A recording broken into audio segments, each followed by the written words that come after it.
Hi everyone, welcome to a brand new episode of Breaking Blogs. I'm with my co-host Chris, and our guest today is Joey Santoro, who is very famous in the DeFi space as mostly known as the Fei founder and also one of the core contributor to the ERC 4626 standard that is now very useful and used in the DeFi space, allowing to foster DeFi composability and innovation in the space. So maybe Joey, why don't you start talking about you in a few lines? Yeah, hey everyone. Thanks for the great intro. You definitely hit the highlights. I've been in the crypto space since 2017, and I really joined as a builder during right around Fei protocol. I started to get more involved in some other projects. I think I've told this story on some other podcasts as well. I was involved in some other stable coins, and finally thought, none of the designs that existed were quite right. So I went to build Fei, and from there, yeah, I went on to be building new standards. Some of those took off, but yeah, been in DeFi pretty much most of my career at this point, and I am, very excited to keep doing that. Awesome. Um, you said that at that time you were quite early in the space and was starting Fei, and you said that there was not everything, maybe the tooling was not there, etc. I'm curious to know what were the difficult part of like starting a new project where there was not so many projects out there to look at and learn from. Yeah, when I was first starting, I would say that the tooling was starting to get good. Like truffle was still like being used at that point. Now it's obviously deprecated, and then hard hat was becoming very popular, and the frameworks around hard hat were starting to get really good. So some of the OG projects like Compound had their own stuff, which made it really difficult to integrate with them. But then newer projects like Uniswap at the time, and then obviously like pretty much all projects after that were using hard hat. So that made the tooling a lot better because it allowed you to like write better tests and deployment scripts, and it wasn't as rigid, and it was more efficient in terms of its usage of the RPC requests and whatever. So that, like, in terms of the actual practical nature of getting things off the ground, all the key pieces were kind of available at that time. Like for our security setup, we used Open Zeppelin Defender, which was basically a new product at that point, but it was perfect because it had all the admin interfaces and relayers that we needed to like write automated interactions with the protocol and automate security monitoring and stuff. So we had everything we needed, but we were lucky because we had, the right backers who knew exactly what the right tools were to use and not what not to use. I think if you were just starting out kind of fresh without any support, it would have been pretty confusing to find the right stuff. You probably would have ended up just like doing truffle and then like, getting really frustrated. Respect to truffle, they started the whole space, but yeah, that's All like a right. rough cut. And then things Yeah. have just Okay. gotten so much better with like Foundry and all the new tooling that we have now. And Tenderly is amazing, right? That didn't exist when we started, so stuff like that. All right. And so at that moment, I think it was 2020, 21. So you started Fei. What was the motivation, and what were like maybe the difficulties that you faced like once started like the project? And I think you get a lot of traction at the very beginning, and you were quite young at that moment. What was for you like this big traction at the very beginning at the launch of the project? Yeah. So in terms of the Fei project at the time, I was working in Web2 as a performance engineer at Okta, and I was so involved in DeFi. I would say I spent probably over half of my free time outside of work just in DeFi, like figuring out what was going on, like DeFi summer, trading random coins and trying to build stuff. I remember I tried to build a yield aggregator, and then Yearn launched like a month or two later, became this $1 billion project. I was like, oh my gosh, the next time I have a good idea, I'm just gonna quit my job and go build in crypto. And that happened to be Fei, which was maybe 4 months later. I had the idea for Fei by algorithmic stablecoins became really popular, but none of them had the protocol controlled value aspect. So they were all kind of base cash. I don't know if basis cash, like stable coins, and or base coin was what it used to be called in like 2017 when those guys all raised, and then they shut down before launching, but then all the new class of algo stable coins came out. So I thought the stable coins need to be backed by actual liquidity. That's got to be table stakes, because if you can just mint coins for nothing, it has to be better to mint them with some kind of liquidity backing. I didn't buy the whole, oh, it's more capital efficient. I mean, it certainly is more capital efficient to be as close to $1 as you can, but at a certain point, if someone's not willing to pay $1 for something that's worth $1, then you shouldn't really believe in its effectiveness. So that was the whole core idea for Fei, and I really believed that we were on something great, and that I think the ideas around Fei have really survived, even though the project is no longer around. So that's something that I'm certainly grateful for. But to your point, the launch was one of the most intense moments of the project. We were not expecting the amount of hype that we got. And I think it was kind of a perfect storm. There was already, several 9-figure algorithmic stablecoins that had happened, and they were like kind of the forefront of the DeFi mind. And then we were this big project that were backed by some of the biggest investors in the space. So it's kind of a perfect storm. Like the Ether price was doubling every week. We had these big backers, we had these big ideas, like protocol controlled value. And so by the time that we launched, there was really so much demand for I think that there was a lot more demand for investing in a project than the actual use case of a stable coin. And stable coins are, I think people they didn't want the stable coin. They wanted exposure to the project. And I think that was a problem because it created this this kind of overhype blow off top effect, if you will. And that was not our goal. It did cause a lot of specific problems. I'm sure if you went back and looked, you could find all the details, but the broad strokes are we put a lot of effort into the token launch because we wanted it to be as sort of resistant to bots as it could be. Back then, there wasn't even MEV. That wasn't a term. It was just bots, right, who were front running all these token launches and things. So we put a lot of effort in. We got a lot of things right, but we got a couple of things very wrong. And that led to kind of this, blow off top. And so I guess in terms of my advice for builders, back then, being in the heat of the moment with so many stakeholders being so upset, everything felt way bigger even than it really was. And it was overwhelming. And I think I wanted things to be fixed immediately. And we did fix the peg within a month, which in retrospect feels like even too fast. But at the time, it felt excruciatingly slow.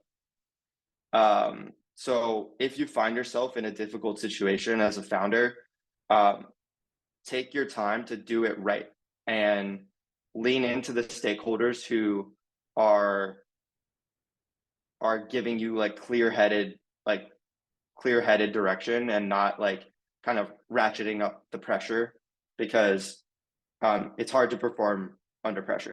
So in terms of how to prevent situations like that, my advice is to keep things as simple as possible outside of your core business. Like if your project is building DEX, then make the best DEX you can and don't try to get cute with the token launch or anything.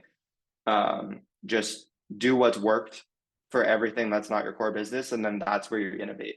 Don't try to innovate on your token launch. Don't try to innovate on anything else. So that's the like real advice, is to avoid the situations, is do what's worked, stick to the scripts, even though there aren't that many scripts in DeFi. And that's why I think you find a lot of projects in situations like this, but try to find, patterns that work to stick by. And then if something doesn't work, try to stay as clear as you can and take your time, and don't rush out comms, don't rush out anything. Communicate clearly with your stakeholders, and just trust yourself and your team to handle the situation appropriately. So Joey, you mentioned, so like really great advice, and you mentioned that you guys did a lot of things well and some things that or assumptions that just didn't play out. What were some of those assumptions that just didn't play out that ultimately, sort of led into what you're talking about with the blow off top whenever you had launched? Yeah, so the main thing that was an incorrect assumption was that people were not patient, right? So the second that things didn't go as expected, it was sort of like, panic. Like everyone was like, I need to find the exit doors. I need to get out of here. I'm going to start rattling the cage. And the system was designed to punish panic. That was like how the Fei protocol V1 worked. It had two core mechanisms: protocol controlled value, where new stable coins cost liquidity that goes into the entire protocol system. And then the second one was direct incentives. So when you buy the stable coin below peg, you get rewarded. And when you sell the stable coin below peg, you get punished. So everyone tried to sell the stable coin immediately right away. And there were severe penalties for doing that, like up to 25% at times, where you're selling something that's supposed to be $1 and you're getting 75 cents on the dollar. All the liquidity was there, but people were not patient because they didn't understand the mechanism. And so we had to do a better job with education. And there were probably better ways to design fallback systems in case of like a mass panic event. We were expecting people to say, oh, the price is 95 cents right now, I don't want to pay a 25% penalty. And then sort of wait for the system to recover. But there was none of that. It was just kind of everyone tried to rush out the door at the same time. That was the big one. And if we had designed better around that, both in terms of communication and in terms of having better fallback mechanisms, a lot of that could have been avoided. Okay, really interesting. So like, I guess it's kind of like a very classical economics. I guess this is the conflict between how economics is taught within like university or whatever it may be. So rational actors and assumptions versus herd mentality, like behavioral finance sec. So people, whenever shit hits the fan, people are going to just sort of panic and not really think clearly, and seems like just hitting the exit, versus being able to look rationally and say, oh, why would I sell at this discount X, Y, and Z? So that makes sense from that particular angle. Whenever you guys designed it, I know you're talking after the fact. What was, I guess, like, what was the logic in some of the decisions that you made? Because did you use basis cash like as a reference point, or did you or any of your other founding team have a background like within economics or thinking about, oh, this is how it can be designed, and layering on this sort of protocol economy to be able to suss it out? Was there like any of that involved in lead up, or was it looking kind of like at the blueprints of existing algorithmic coins and then just thinking like where are the better steps to add on from a technology perspective, so to speak? Yeah, it was both. I told you I worked as an engineer, but I spent a lot of my free time studying economics and finance, both through reading like DeFi white papers, as well as reading books from like more classical or even behavioral, economists, etc. So that was a lot of my interest in research at the time. So I combined some of these concepts like liquidity controls and things like this with the sort of ideas that were happening in the algorithmic space. But I wanted to break very far away from the existing algorithmic stablecoins. Like I said, protocol controlled value was a totally new idea. All of those algorithmic stablecoins, the way that they function was they incentivized liquidity versus protocol controlled value is when you buy the stablecoin, you're funding the system directly. So you cut out the kind of expensive token incentives and you get all the, like I said, all the liquidity to back the stablecoin's value was in the system. So if the actors would just sit back and say, okay, there's 110 cents for every stablecoin in protocol liquidity, I don't need to freak out and sell under the peg.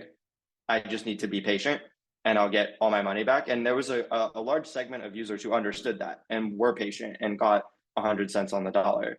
But the ones who didn't, they kind of sold. And in the meantime, like I said, there was kind of this herd mentality that happened. So, and the system, there was, we were very intentional with our governance. So any patch took multiple days to get through governance. There was no multi-sig. We cared a lot about decentralization and put a lot of effort into our governance system. But I think that not having a quick way to patch certain things led to, well, we can't make quick fixes, so let's take extra time to make long fixes. But in the meantime, people were still kind of panicking and selling and whatnot. So that sort of also created a sort of a friction point there. I just have one more quick question. Joey, so you mentioned during the time that it took about 1 month to reestablish the peg, which I agree in hindsight seems really, really quick in all honesty. So every single time that someone does something irrational and sells, I'm sure they're rattling the cage, and it's difficult to keep that level head that you're talking about to be able to work through it and ultimately reestablish the peg. You said lean on quality stakeholders that are giving you the correct advice. In your particular experience, who were those stakeholders? Were they investors, maybe advisors, your own internal team? Who were you being able to speak to that was saying, no, take your time or give you quality advice so that you ultimately didn't rush to a decision on a patch or communications or whatever it may be through this very difficult time? Yeah, at the time it was primarily internal stakeholders. So like you mentioned, the advisors, the investors, and the team. And that was sort of a function of it. The public conversation was chaotic. And so it was really hard to source good advice and stability from it at that time. And yeah, like leaning on them. And as a team, we were able to kind of take the necessary steps to get through it. And ultimately, after the peg was resolved, we started our work on V2. And, you know, from there, we went on to do some really cool things like the development of the 4626 standard, which has well outlived the protocol and ended up being one of the most positive things to come out of the whole Fei protocol experience. All right. Before we dive into that that topic, I'm curious, like, if you were to redo everything from scratch, you say that you were heavily relying on, like, you wanted the thing to be decentralized at launch, etc. Would you have kept that decentralization at the very beginning, or like would you have done something like a much leaner at the very beginning, much simpler, so that you can act faster, etc. Yeah, so during the course of the Fei protocol, in the Tribe DAO, we had some different iterations on governance, kind of trying to find the correct design space for how to be a DAO and a protocol at the same time. And so where we landed was optimistic governance towards the end of the project, which is this idea that an elected group of stakeholders can go in and make protocol changes, and then DAO holders can quickly veto any proposed change that is not well communicated or is not in the best interest of the DAO or of the token holders. It, you know, both from like a practical perspective and from a security perspective. So it gives you the leanness of having a multi-sig operator, but the full decentralization of having token holder controls on what can be changed in the protocol. And we had a very nice access control system where different roles were able to be appointed for different protocol functionality. So I still stand by nuanced decentralization, if you will. So the crux of that was optimistic governance. And then certain activities were so important, like inflating the tribe token, that not even the optimistic governance could do it. Only a full DAO vote would be allowed to actually create new tribe tokens. So I think enumerating all of the functionality of what your DAO can do, and then assigning roles to different multi-sigs or protocol operated contracts or governance contracts, and then deciding from there. So what I would have done differently is perhaps I would have given the Guardian contract, the Pause Guardian, full governor control for about a week or two after the token launch, and then immediately and transparently have gotten rid of it. So I would have, a lot of projects, what they were saying was, oh, we have this multi-sig and eventually we'll decentralize. I don't think that's good enough. I think that you need to have a very clear timeline. And in most cases, full governance potential is not even necessary at all. But in our case, I think just to be safe, we would have had it for maybe a week. And then, from there, well, actually so I take that back. I think because the system had so much external assets under control, you can't give full governance control without a time lock or a veto to any one party. So I probably would have done pretty much the same thing, except I would have had the optimistic governance instead of the like full token weighted vote, because that optimistic governance is a little bit leaner and faster, but still just as decentralized. I think when there are like protocol controlled assets involved, it has to be fully decentralized. But if it was not the case that there were protocol assets involved, or the access control model was different, then maybe you could try something else. But that's the general framework that I will go off of. I don't think for something that is intended to eventually be a DAO, I think it can start out as a DAO too if you are able to launch a token immediately. And if you're on the flip side, if you're not going to launch a token, obviously you can kind of do more like progressive decentralization or whatever you want to do. But if you have a token from day one, the token should be used pretty much as intended from day one. But that's more like my personal philosophy. I think we're seeing a lot of different experiments and different approaches being taken in DeFi, and I think that's totally great too. All right. Super interesting. And I think we won't have the time to cover that topic, but after some months after Faye shut down, and you said that one of the very positive thing that came out from that project is the support 626 standard.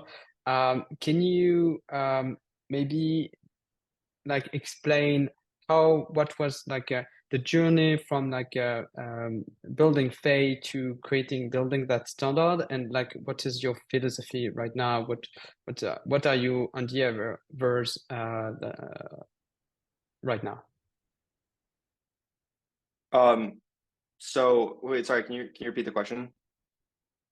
Yeah, so I cut an hours. So I don't think we'll have the time to dive into like the details of like why Faye shut down after. Even except if you can oh, sorry. Yeah. It's not clear. My question is like I think we can say that we have 10 minutes left. Are you would you like to dive into the why Faye shut down, or is it a topic that you don't want to talk about? Obviously, I wanted to make sure that we could talk about 4626. Yeah, okay. I think that's definitely something that is right. like one of our greatest contributions and definitely worth talking about. So yeah, that's why I was not sure about my question. So sorry about that. So let's go.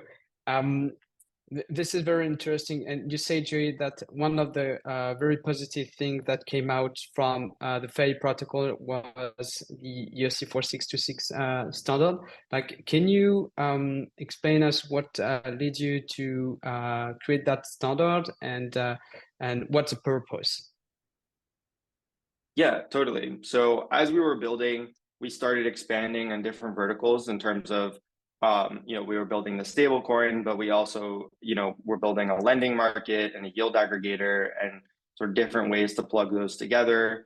And we realized very quickly that if you want to have composable yield sources, you have this issue of you have to develop connectors between the different apps. And yes, you could build a whole ecosystem around bespoke connections. And if you want to integrate with other yield sources, you can just adapt those interfaces as well. But it quickly becomes unwieldy to build for so many different potential yield sources. And so we realized this was a perfect opportunity for a token standard. And the standard is essentially a token within a token, a container, if you will, or a yield vault. So the standard is called the tokenized vault standard, and that's 4626. And so I guess talking about the difficulties of building in DeFi at the time, and even now, having to integrate with external protocols, most protocols are just kind of doing their own interfaces, at least at the time. And so when you're building, you have to develop adapters, audit the connections and the assumptions between protocols. And that's probably the biggest point of risk in terms of a security perspective. And so we thought both from a composability and from a security perspective, it would be appropriate to invest in developing a standard, even though that would sort of slow down the internal development of the protocol in the short term. In the long term, it would bring the whole ecosystem together and rapidly improve the iteration pace of DeFi itself. And so sort of the takeaway for founders here is that if you notice a pattern that extends beyond your protocol, it's something that a lot of teams are doing. And I could even think of a couple off the top of my head that still need to be standardized that have not yet. It's worth investing in creating a standard, evangelizing the standard, and collaborating with teams to push that forward, because it will multiply your efforts in the long run. And that happened exactly with ERC 4626. At the time, we were the main team pushing it forward, and a lot of the OG teams were kind of like, oh yeah, this is cute, but we're not going to implement it because we're like too big, or whatever. But then over time, now MakerDAO is using it, Aave is using it, all these big AMMs are using it. And so it just, it's kind of a slow and then exponential adoption curve. And that's how we knew that we were really on to something. Was a lot of the newer teams were so excited about the standard. And then eventually it trickled back to like the OG teams who were willing to implement it, even though they had tech debt, even though they already had hundreds of millions in TVL. So, yeah. And it's quickly growing. Yeah. Right now there's over $2 billion deployed into different 4626 standards. And it's just been really cool to see the adoption of it. So, I've been working on furthering the 4626 ecosystem as sort of my current focus in DeFi. And that's through the ERC 4626 Alliance, who you can follow on Twitter at ERC 4626. If you wanted to like follow along, but that's the high level. And then we can focus on any of the specific stuff if you have more follow-ups. Chris, maybe you have. No, yeah, from my end, I don't have any other follow-ups. I want to make sure that we're respectful of like the time that we want to hit to keep it short and concise for the listeners or viewers. But before we sort of part off, Joey, you've been a really your experience is really unique and interesting, and I think you talked about it a little bit at the beginning. But if you have any sort of parting thoughts or maybe bullet points on your experience as to advice, so to say, for existing founders that are out there in the space, or would-be ones as well, please feel free to, kind of have those parting shots, and then we'll wrap up. Yeah.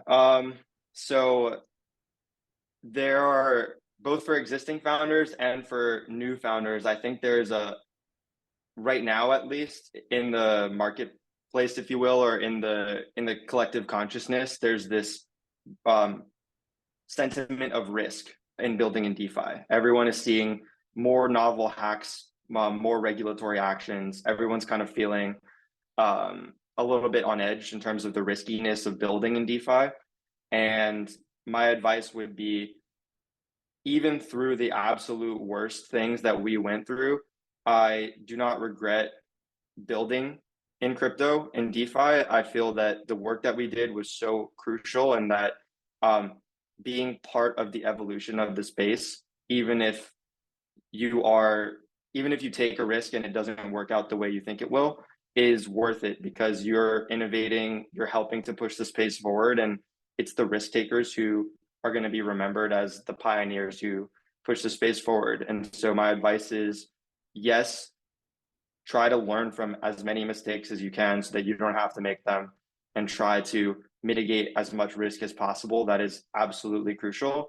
And then take the leap and continue to innovate and continue to push the boundaries, because that's how we're going to get where we need to go. And that's where I would leave it. That's awesome, man. And I think, like, having people like you to lay out those mistakes and even provide different blueprints as to how people can navigate them whenever they do find themselves in those situations, or sort of sidestep them, is really, really powerful for those would-be founders, or existing ones in the space. So I really appreciate you taking time to come on the podcast.